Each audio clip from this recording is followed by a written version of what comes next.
particular team, we are engaged in the process of defining that for ourselves. And I think that's why there's so much kind of question about it. Like, what does it mean? What is it?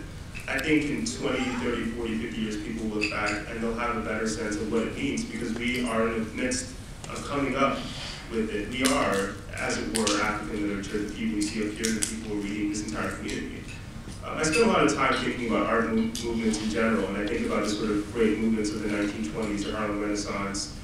And if you're talking about Europe, you're talking about surrealism, Dadaism, those kinds of things. And even though some artists came up with manifestos about what they were trying to do, oftentimes artists just said, I want to create really compelling and beautiful art, and that's what they did.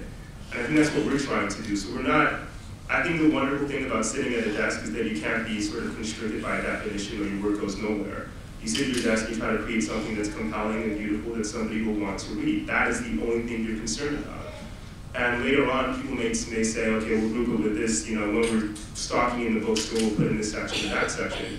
But you don't care about that, you just want people to read your work. And so that's why for me, Chanel kind of referenced, the definition of African writer, and I sneaked in the back door for the Cambridge, I suppose, because my folks are from Nigeria, but I was born and raised in Utah, and went to high school in Texas. So I'm not the kind of traditional, conventional definition of African, I suppose you would say. But at the same time, so many of us are the sons and daughters of people who came from Africa because they were looking for opportunities in America or Europe, because they were trying to escape something that was going bad.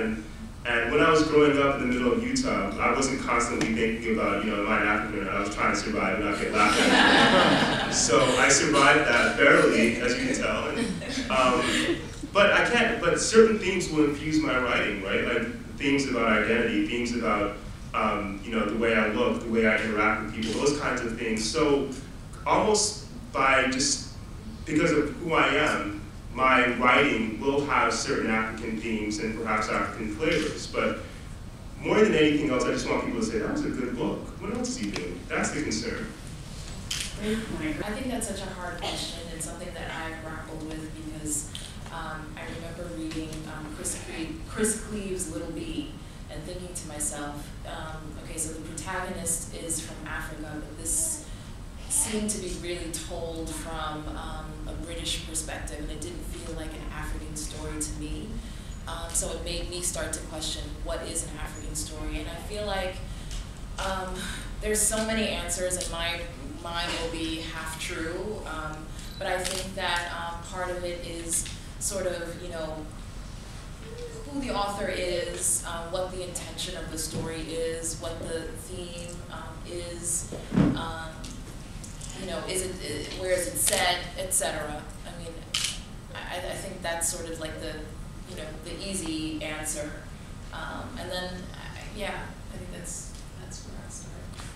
Are you sure? It is a tough question, and like Nada, I've just been thinking about who an African writer is. Like, is Alexander McCall Smith an African writer? Is, like you said, Chris Cleave an African writer? I don't have the answers, but if I were forced to gun to my head, I would say maybe a writer of African descent.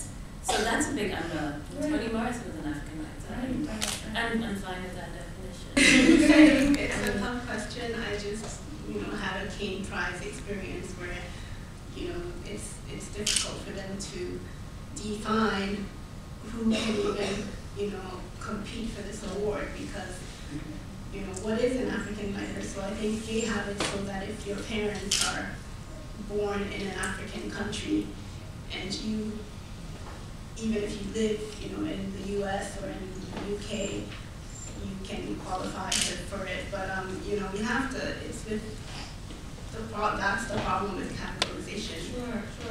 Because, well, how do you define it? What limits do you put? So we have to sort of create our own limits. I don't know what an African writer is as far as all these categories could be, but I do think that there's an element of exploitation that might come out in certain types of writing, so that if the writing is honest to what it wants to do, and if it's, if the intent is good, I don't know how you would judge that too, because sometimes it's hard, because it depends on what the audience takes out of it and how they read it. But an African themed story, and set in Africa, there are many qualifications to it. A person who has a connection to Africa that is a deep, real, meaningful connection. Maybe the parents are there, maybe they live there. I don't know, but any of those could potentially be African writer or African writing. It would be a bad thing to say, no, you can't do this, no, you can't do this, no, you can't do that. So that's the other side of it for me. But whatever we accept as African writing, I guess will be African writing. And then if we don't accept it, we can talk about it, respectfully and see why or why not. Now, Tope, you had